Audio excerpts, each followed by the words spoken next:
Hey, everybody. Thank you for joining us. This is Jeff Pearson, host of Invisible Condition, and I am so glad you're here today. We created the show for you. We created it for you because we wanted everybody with an invisible condition to know that they have a voice and a community and that they are not alone, because you're not.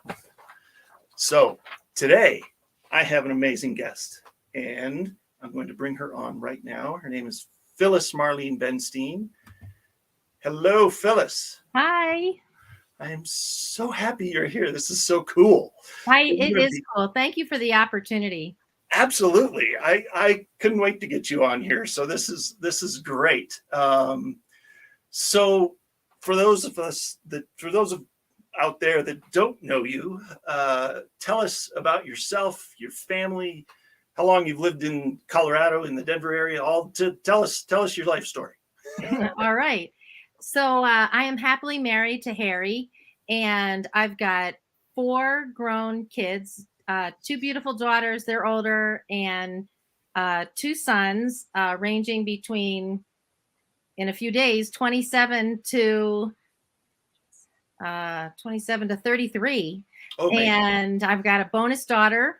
My husband and I have 5 grandchildren with a few on the way. Yes. And I am a transplant. So I was born in Philadelphia, raised in South Jersey. So I'm one of those Jersey girls. Oh, man. You can tell by my accent that will come out. I mix my O's and my A's and add some S's to some places.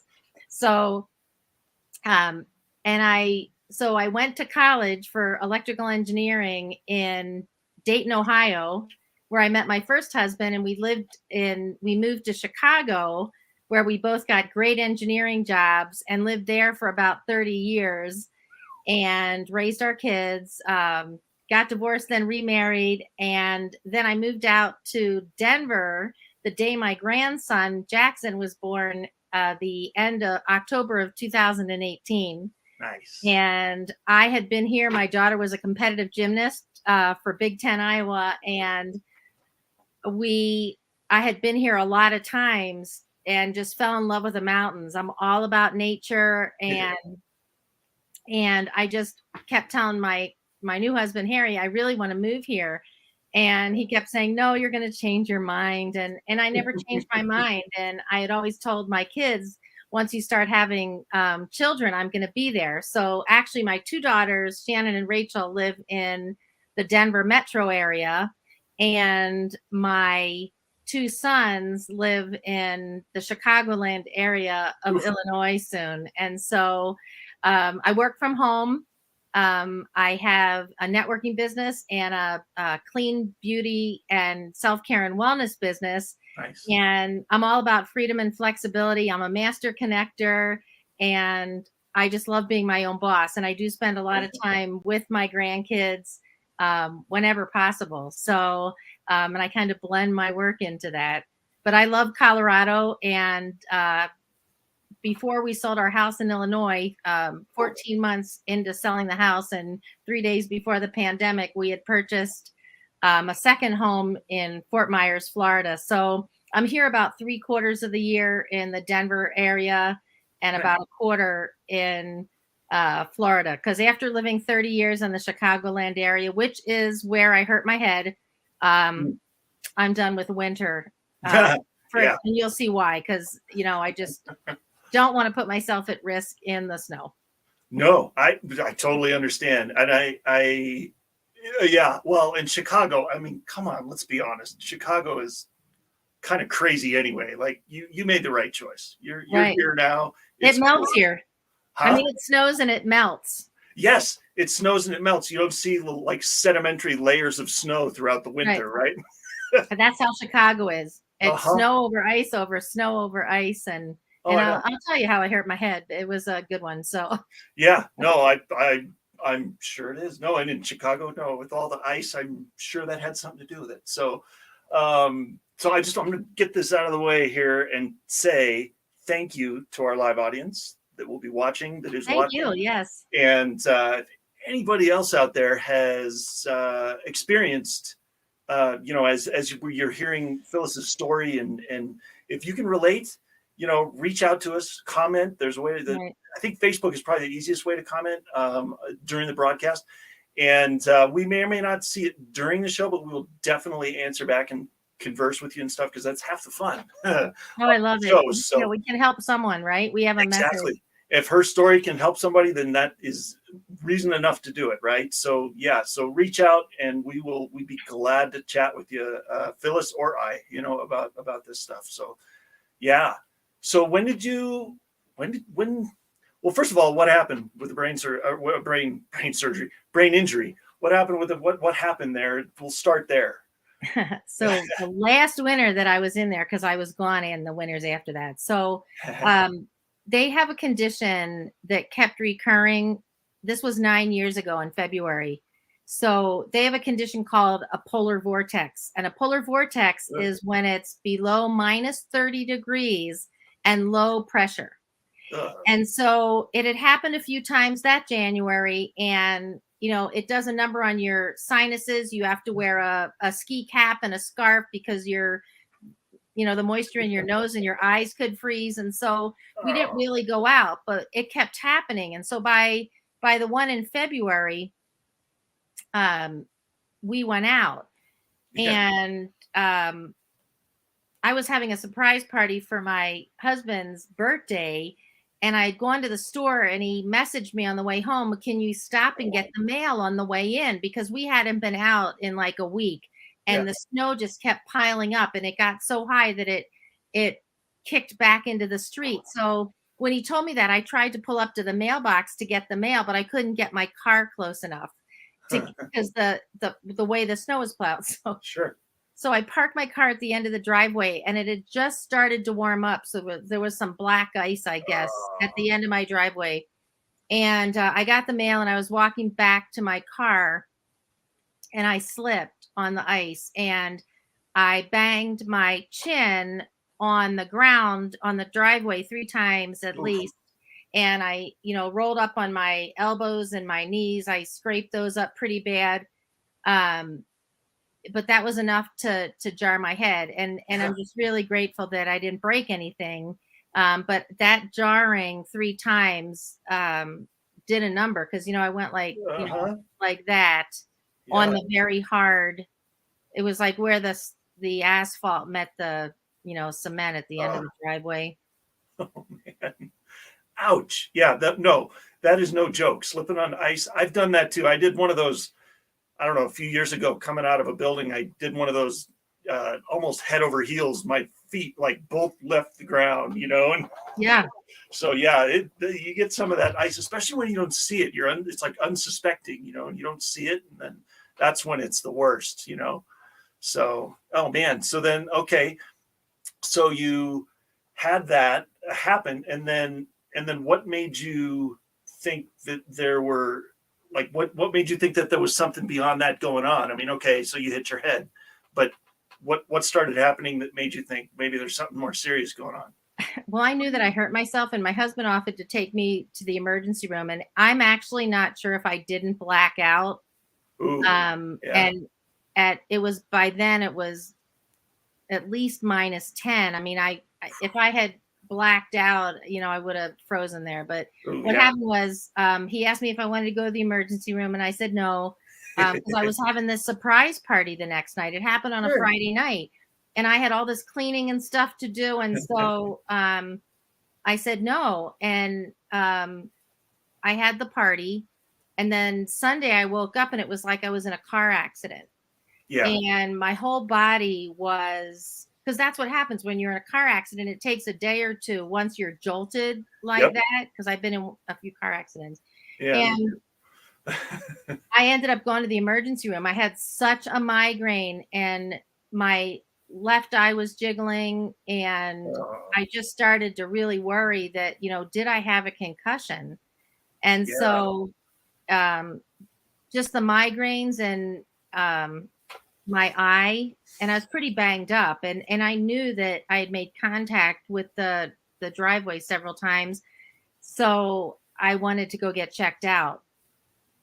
I mean, that's smart. Yeah. That's, I mean, I get you wanted to do the party, but yeah, I'm glad you, very glad you went and got checked out. Huh? I did the party. No, I know. I'm glad. Well, and that was good too. I mean, you wanted to do the party. So yeah, some would probably say you probably should have gone sooner, but whatever works, you got to do what you got to do. So the party was important. So you do the party. I get that. Yeah.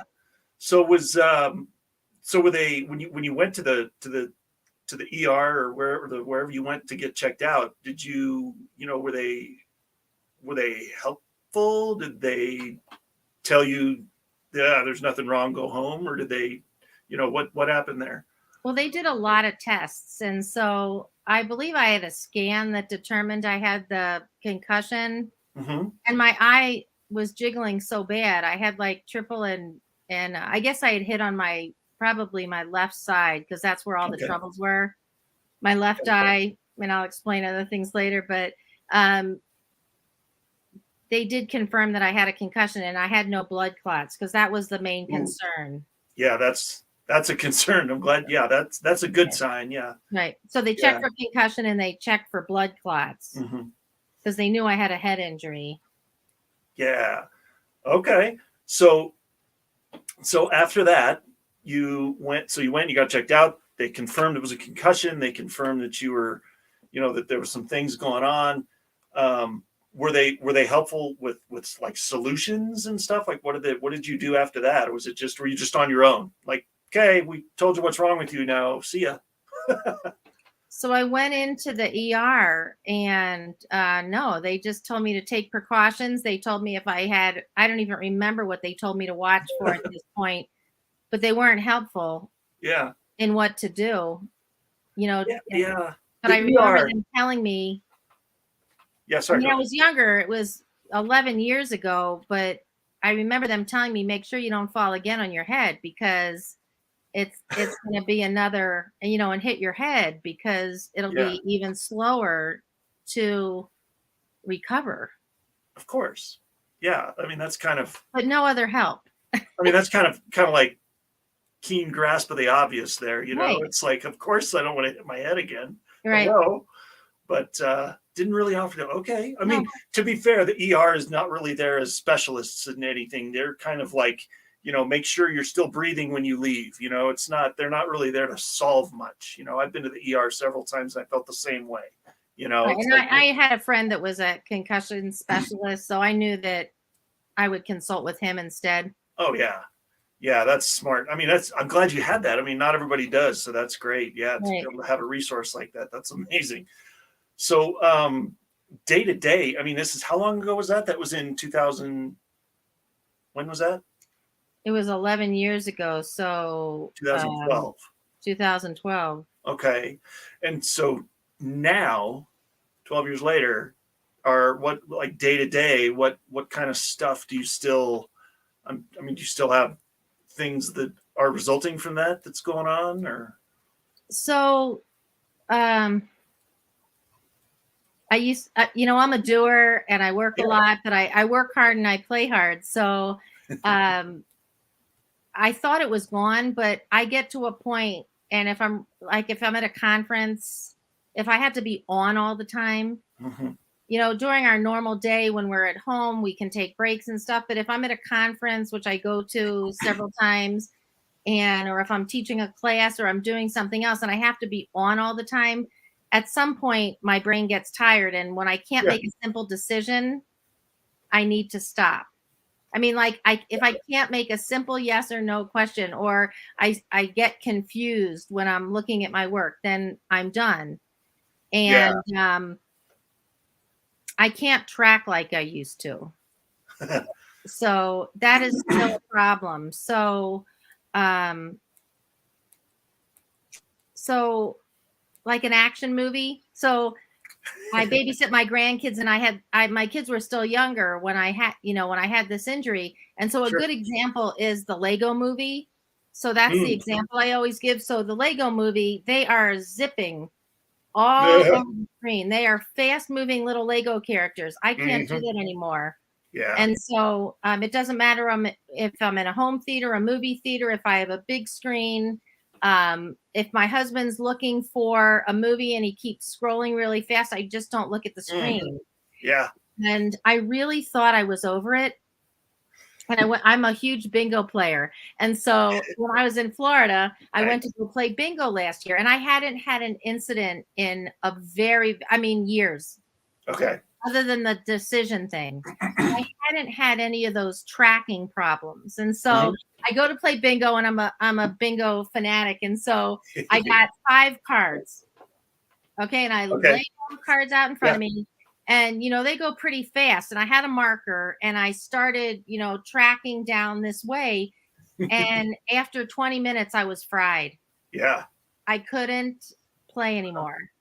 And that was the first time in years that had happened to me, because I took the precautions when I'm watching TV or when I'm watching a movie or when someone's doing a scroll and I'm watching it. I don't do it anymore. But I realized that I still have this issue because I couldn't fastly keep going like this and across, and it fried my circuit. I bet. Yeah, no, I totally relate. I can totally relate to that. That happens to me all the time. But the good thing is you recognize it. I do. That's the important thing, is that you recognize it and you take action to, do what you got to do to minimize it and be better, So, I mean, that's the big thing. And I think we're going to get into a little more of that in the next segment, but we got about 2 minutes left before we go to a commercial, but I wanted to ask you before we go for the next segment, what is the hardest thing about this, and is there anything good that came out of it? Well, the hardest part is, my mind is really, really fast, right? And I always joke around that after this head injury, it probably slowed it down to a normal level. And I was a big multitasker. I could be talking to you, chewing gum, talking, listening to this, watching something over here, and I can't do that anymore. And so what this really taught me was, I believe that everything happens for a reason. There's no accidents, right? Absolutely. And so I needed to slow down. I needed to be more aware of what I was doing. I needed to focus on what I was doing. Yeah. And not be sped up all the time, because I just kept taking it on, and I had all these inputs coming into my mind, and now I can't deal with it. I mean, I'm still high functioning, but to do all that stuff anymore, I can't. So it was a sign. The good thing that came out of it is to slow down, pay attention to what you're doing, pay attention to the people you're with, and be grateful that I didn't get hurt worse. Totally get that, man. You and I relate on so many of these. If we had more time, we could really go back and forth on this stuff, because I'm listening to you going, yep, check. So yeah, totally. Well, I love this. This has been awesome. We do need to go take a break to do a commercial, but so I'm gonna say goodbye for just a second and take you off the screen, and we'll be right back. And I will see you all in just a minute.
right. Welcome back, everybody.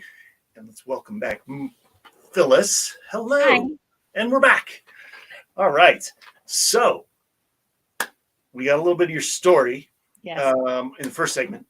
In the second one, I want to kind of talk about what the injury is and what it means and all that kind of stuff. So, like, what to start? Like, what is like everybody's heard of a concussion, right? Everybody knows what a concussion is. Right. Probably a lot of people have had one, or a minor one or whatever, especially if you play sports and stuff. But what is a concussion actually? So my understanding of what a concussion is, it's a blow to the head, either a blunt force or how I hit the driveway, or sometimes if you're in a car accident and you hit the door. So it's blunt force to the head, and it causes the brain to move slightly, or sometimes more than slightly, inside your skull. Okay, so that's no joke. That's a big deal. I mean, your brain's supposed to stay put. That's Yeah, and we know it for football players because I was, oh yeah, I live near Desmond Clark in the Chicago Bears, and he's a big proponent for concussions. And he put that rule into place, or he worked with the NFL to put that rule in place where those football players are out for a game, I think, after they had a at least, concussion. yeah. And Yeah. that was never like it was. And that's why the doctor said, you got to make sure that you don't hit your head again. So, Yeah, some of those guys, soccer too. right. Soccer's a big deal. I mean, that the head is a it's used almost as much as the feet in soccer, to That's right. knock that ball around. And I go to games like that. Sometimes we work security at some of those games once in a while, and oh my gosh, it just makes my head hurt just watching them, honestly. So Right. yeah. So when you, after a concussion, what is some of the most common symptoms that you experience, like even now? So everybody's different because everybody's different. Everyone's body is different, and the severity could be a minor concussion, or it could be a really bad concussion. But one of the main ones is headaches and migraines, Yeah. fogginess, dizziness. I had problems with my eyes. I'm not sure that's a common one where my eye was jiggling. I'm not sure what I jarred, but my eye was actually, they could see it jiggling. Oh, And so man. it just depends what the symptoms are. And so for me, I can't track anymore. It took, from what I learned, it took a while for me to build new neural pathways around the injury, because my concussion doctor had hooked me up to these electrodes, and we could see that my left side was not really working. Yeah. So everybody's different, and it really depends on how severe the blow was. And for hitting the driveway and sliding down, I'm glad that Man, my condition wasn't worse. it could have You been could so get much worse. blackouts, Yeah. you could get seizures. I mean, Yeah. it goes from headaches on up to really severe issues. It just depends. Man, you really did make it out. I mean, I know it's not great, but I mean, it always, there's still symptoms there, but man, yeah, I've based on how you got that injury, it could have been a lot worse. So you're Right, absolutely right. right. Yeah. And so, and they determined, the doctor or the person that you said you went to see, the specialist person, determined that it was a concussion for sure. Right, and the Yeah, CAT scan. I believe it was a CAT scan. It was a long time ago. I'm pretty sure it was a CAT scan, but then I wanted to make sure there was nothing else wrong because I was getting older. And so that's when my Dr. Oz, he's no longer alive. He passed away of a heart attack a few years ago, but he was a concussion specialist, and he hooked up these electrodes to both sides and monitored the brain waves, and he verified that I had damage on that side.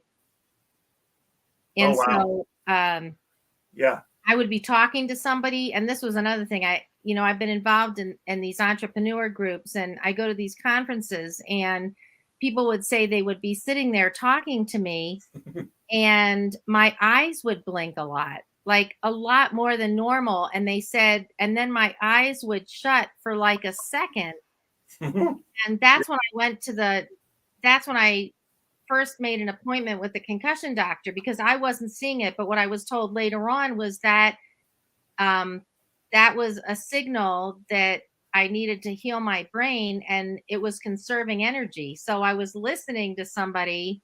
That's why I can't multitask anymore. So Yeah. brain was conserving the energy, but my eyes were like, I'd be sitting there and I wasn't even realizing it.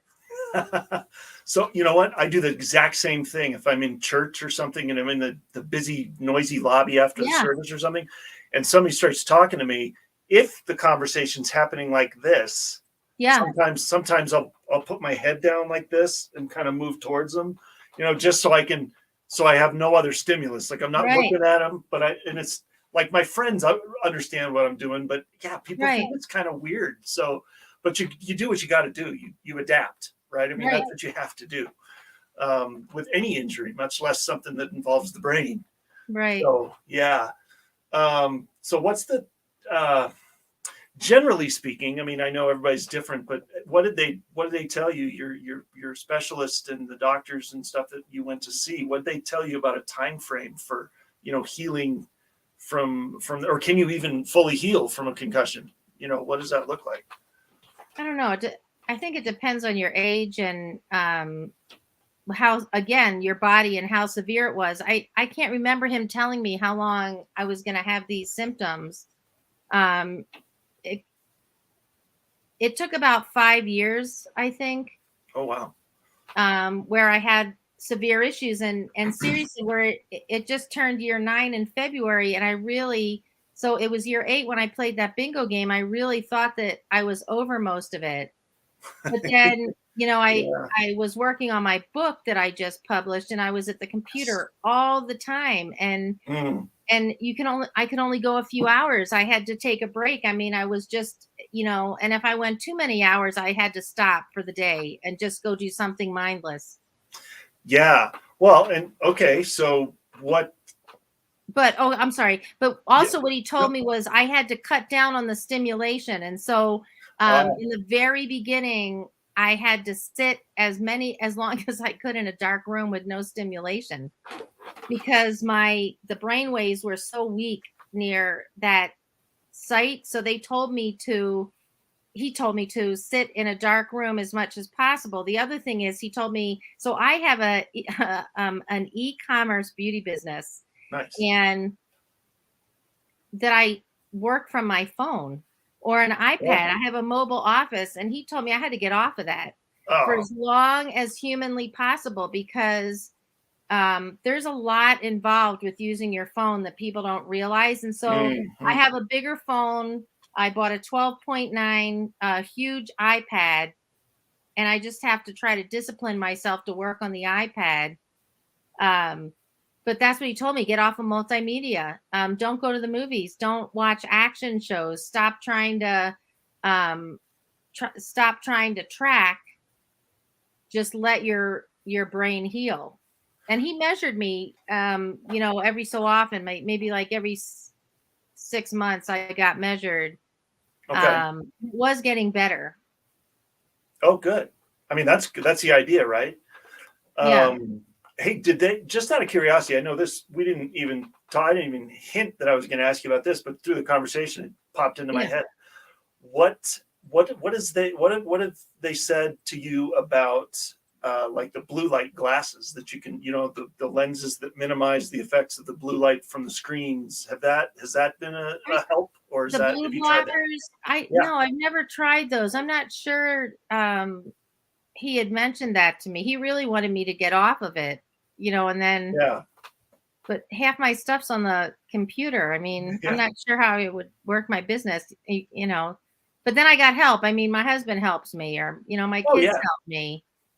Yeah. Well, I'm just, I mean, I'm no doctor. Yeah. You might Yeah. throw this out to the next time you talk to him though, because I've heard about those, and I'm just thinking, I'm not sure if it's more of if those blue light glasses, forgive me, I'm kind of ignorant of it, but Yeah. if it's more of a brain thing or just an eye fatigue thing that you wear those for.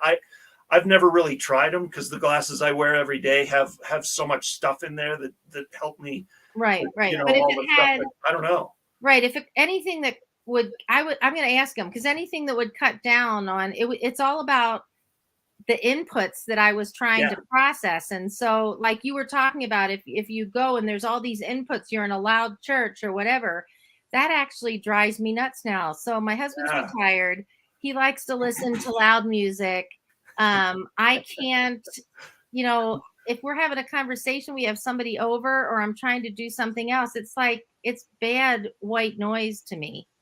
Yes. I'm And with you. Yes. I can't handle those inputs anymore. And again, I used to be a multitasker. I'd be jamming to the music, chewing my gum, looking at the screen, listening to her over here, talking to you over here, and Yeah. too many inputs. And so anything, I believe the blue blockers, anything that would help cut down on that and those inputs all around for someone like us that has something like this going on, would help.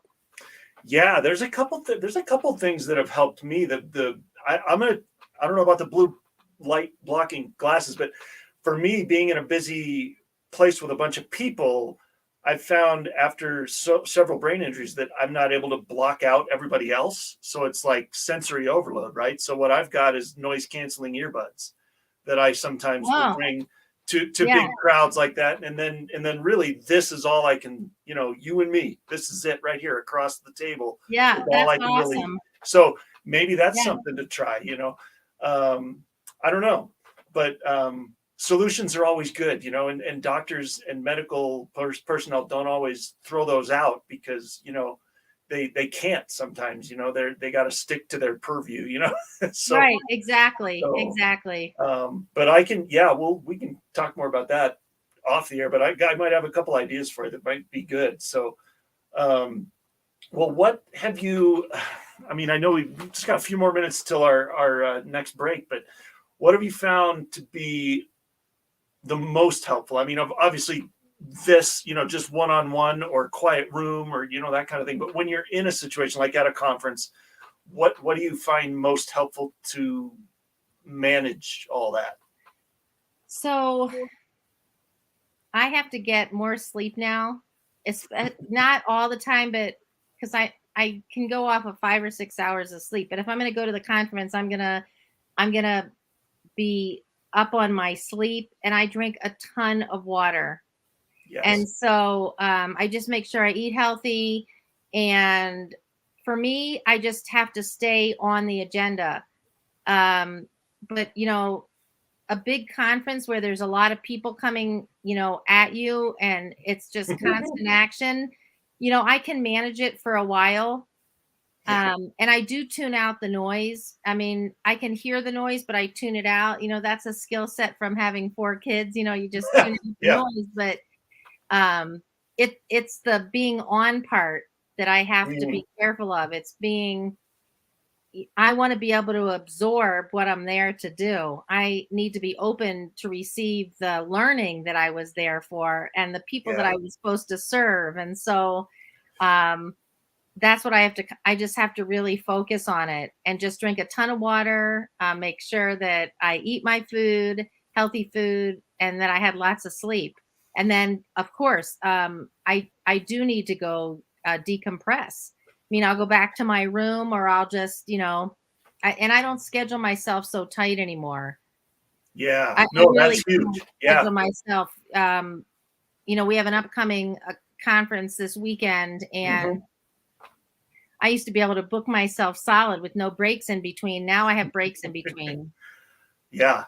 because it That's wouldn't be something fair I've to had the to do person too. if I'm like, I want to be able to have that interchange. So it's just simple, precautions. And then um, I might fire up my remarkable this weekend. I have a big remarkable. I've noticed, I think it's also an age thing, but it could have been due to my injury that I need things backlit. So Oh, I need a screen that's backlit, an iPad or something. So if I'm taking notes, I can't do it on the dark. I have to okay. be well lit. So and then just anytime I can use my iPad, it's huge. And then I can use the talking feature on it as well. Yeah. So I really do use the microphone a lot now on my phone. because that helps. And then I just have to proofread it. And my kids make fun of me. I do, because, but they've lessened on that. But, if they're visiting, my kids are visiting, they go, wow, I can read your font across the room. And I go, well, great, so can I. And it's not straining my eyes. I don't care. I mean, I had senior font way before I was a senior, because that's what I need for my eyes. There's no reason for me to strain and read 11 point on my phone. No. And so those are some of the things that I've put in place. Whatever I can do to minimize it is fine. And it's more multimedia that hurts my brain, not a room full of people, unless I'm trying to, shift gears too much. And I try not to. Yeah, no, that's good. And that's huge that you know what you need to do and you do it, because that's a two-part process right there. You can know what you got to do, but if you get too focused, adrenaline kicks in, right? If you get into that setting, and you're with all those people and you're excited because you want to be there and you want to get as much out of it as you can. And so sometimes it's dangerous, for me at least, because then adrenaline kicks in and then you don't notice what it's doing to your brain and to your body until you're done, and then it's just a crash. Right, but it gets you through, and that's the other thing. So, like this conference, I scheduled a fun day for the day after, because I don't even want to process anything. I'm just gonna let it, settle, and not try to go right into it like I used to. I used to go nonstop. Yeah, I totally get it. I was the same way, and yes, the more that happens to your brain, and the more you learn, you're forced to learn to not do that anymore. And I get it totally. Right. Totally. Well, you know what? This is awesome, and I know it's flown by, but we are in another commercial. All right. So I will see you on the other side of that. Sounds great. Just a second. All right, here we go. We got one more commercial break to go, and here we are.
Welcome back, everybody.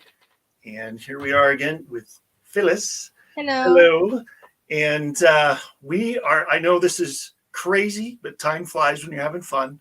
And we are already in the tail end of this show, and it's killing me because I could spend another hour talking about this with you. We'll have to keep talking about this stuff, because I know there's so much that we can't cover in an hour. So you might have to come back for another episode. So, but another time, maybe. But I wanted to. So what I really like to focus on in this last segment of every show is hope, because without hope, we're all dead in the water. I mean, really, if you don't have hope in something, then you're done already. So how do you personally find hope day to day in the midst of everything?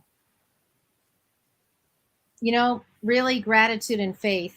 I know that my head injury could have been a lot worse. I've run across all sorts of people over the years sharing stories. And first of all, I was amazed that I didn't break my chin or my jaw. Right. Because Yeah. I hit right here. I mean, Mhm. right here, and bounced my head, and I, didn't break any jawline, skull. And really, I live my life with gratitude and faith, and I do have hope all the time. No matter what the doctors had told me, whether they had told me 3 months or it took 5 years. I mean, the good thing is that I don't have any slurred speech. I don't have any um, eye issues anymore. And, I just want to give hope to other people that when they do have a head injury, just pay attention to what the doctors told you. They told me to get off the multimedia. I took a break. Yeah. I used a spreadsheet that I wrote out on, by hand. I called people on the telephone. There's always a workaround, but hope and faith got me through that, and prayer that Yes. that this was going to heal. Yeah. If you listen to what they said to do. Yeah, no, that's huge. And I love that you said prayer too, because that's, yeah, because I mean, who better to ask for healing than the one that made you anyway, right? So that's Right, right, so exactly. that's perfect. He's the one to talk to anyway. Right. So well, okay, so how do you share that hope with others? Um, different groups I'm in when I'm networking, and I meet people that have either groups or resources for people with brain injuries. I always like to plug into that. I love sharing my story, and I love sharing solutions. I mean, the solutions that I've done are simple solutions, and there's always a workaround. I Yeah. mean, that's the way I look at it with my engineering background. There's a workaround, and I love to help people solve problems, and so that's another thing that I can offer suggestions based on my experience, Yeah. to help others through it and Well, getting adaptation is huge, right? Adapt or die. That's right. I mean, there's a movie I love that I heard that from, and I was like, that's perfect. It's like adapt or die, because that's all you can do. When things change, you got to roll with it. Right, So and I'm in the clean beauty business, and I educate worldwide about toxins, and I give recommendations to people to work through their headaches without without pharmaceuticals. And so, yeah, that's one thing I have to do now when I stay at a hotel or when I go on a trip. I have a headache relief package that is my emergency kit that's with me. I have my oils, my pain medicine. I have topicals, that yeah. are all natural, but I will not go away overnight even without that kit. And I've been Well, able to help other people who might get a migraine. yeah. It's not that I'm sharing my pills with them. I'm sharing, I don't No, take pills. I'm sharing a holistic approach to them dealing with the headaches that might have resulted from their injury, or giving some yeah. suggestions. Yeah, definitely. Well, and that's the really cool thing about the non-pharmaceutical end of it, because pharmaceuticals have a place in a lot of things, and I'm not going to deny that. There's people with conditions that have Right, to take pharmaceuticals. right. Not degrading that experience at all. But if you can get around it and do something homeopathically or naturally, or no Right. no ingesting of anything anyway. Like I've got stuff that I do that's not doesn't have anything to do with taking anything. I mean, when I get a nasty headache, there's a thing that I do too, and I bring Yeah. that along, to things too when I go out of town, and I'll bring it along with me, because it's a pad that I lay down on, like on a couch or something. Yes, that's It awesome. vibrates, Yeah, like vibrating, and you just lay down on there and fall asleep, and when you wake up, the headache's gone. It's that's beautiful. amazing. It's so cool. And so, but everybody's different, right? Everybody's got a method that works for them. And it's fun to be able to share this stuff, and That's not, right. and know that there's no risk of like you're not going to get a side effect from that, you know. it's, Right. it's just a pad, you know, or it's just a, something that you're doing topically, or, so it's Right. cool to know that you're in a realm that you don't have to worry about that, and you feel good about giving that advice to other people. So totally. So what other things that are challenging, or no, I have a better question. What would you tell somebody that thinks, because people are in denial about it sometimes, like they think they don't have a concussion, right? But what would you tell somebody who suspects they may have a concussion or knows they have a concussion and is like being stubborn?